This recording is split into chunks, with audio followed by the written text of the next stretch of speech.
OFW ka ba? Grabe, umabot lang naman sa 38.34 billion US dollars yung ating naipadala sa Pilipinas noong nakaraang taon ayon sa Bangko Sentral ng Pilipinas. Bahagyang mas malaki ito noong unang taon comparing sa 2023. Ngayon, ano-anong mga bansa ba ang may pinakamalaking remittances sa Pilipinas noong 2024? Ito po ang listahan.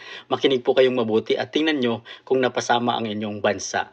Pang-10 ay walang iba kundi ang South Korea na may 960 million US dollars na nairemit sa Pilipinas. Pang-9 ay ganun din, Taiwan, 960 million US dollars ang naipadala sa Pilipinas. Pang-8 ay walang iba kundi ang Qatar na may 1.34 billion US dollars.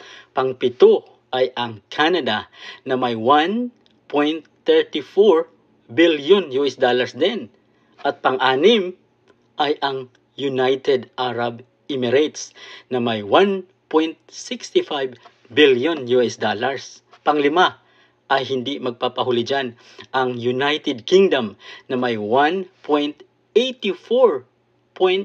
billion US dollars. Pang-4 ay ang Japan na may 1.88 billion US dollars. At ang pangatlo ay of course hindi magpapahuli ang mga taga Saudi Arabia na may 2.38 billion US dollars. At ang pangalawa ay may 2.68 billion US dollars ang Singapore.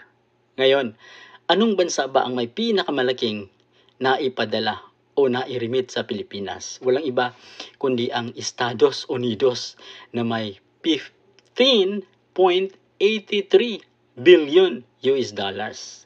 Ganun po kalaki ang kontribusyon ng mga OFW or ang mga remittances ng mga OFW noong 2024 ayon sa Bangko Sentral ng Pilipinas. Tanong, napasama ba ang iyong bansa? I-comment mo dyan sa baba. Maraming salamat po. Be proud na ikaw ay isang OFW.